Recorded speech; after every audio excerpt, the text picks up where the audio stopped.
প্রশ্ন ১। ইসলামের ইতিহাসে কোন নবীকে আল্লাহ তাআলা পৃথিবীর অর্ধেক সৌন্দর্য দান করেছিলেন এবং যিনি স্বপ্নের সঠিক ব্যাখ্যা দিতে পারতেন? ক।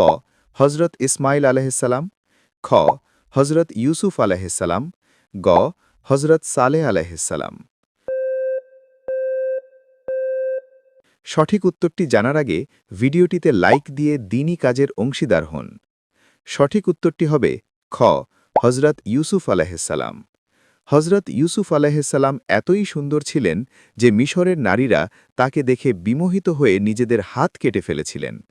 আল্লাহ তাকে স্বপ্নের ব্যাখ্যা করার এক বিশেষ জ্ঞান দিয়েছিলেন। তার ভাইরা তাকে কূপে ফেলে দিলেও শেষ পর্যন্ত তিনি মিশরের অধিপতি হয়েছিলেন। পবিত্র কুরআনে তার এই কাহিনীকে আহসানুল কাসাস বা সর্বোত্তম কাহিনী বলা হয়েছে। প্রশ্ন ২।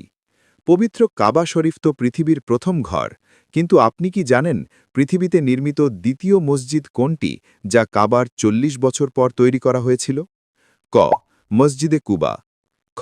মসজিদে আকসা বা বাইতুল মুকাদ্দাস, গ। মসজিদে নববী। আপনি যদি সত্যি ইসলাম সম্পর্কে আরও জানতে চান তাহলে চ্যানেলটাকে সাবস্ক্রাইব এবং পেজটাকে ফলো করুন। সঠিক উত্তরটি হবে খ। মসজিদে আকসা বা বাইতুল মুকাদ্দাস।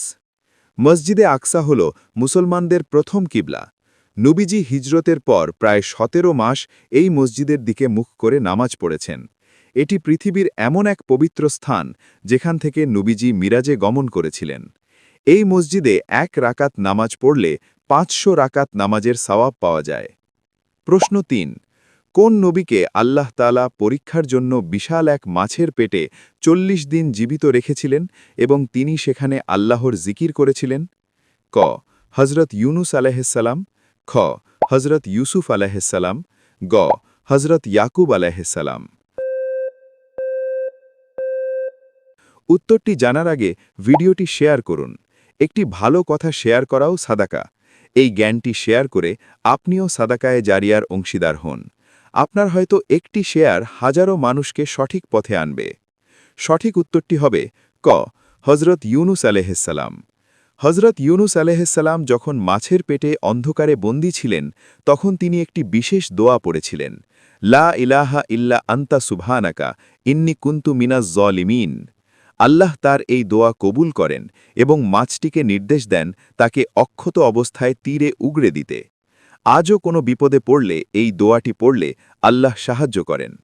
আপনি যদি সত্যিই ইসলামকে ভালোবাসেন তাহলে কমেন্টে লিখুন, আই লাভ ইসলাম।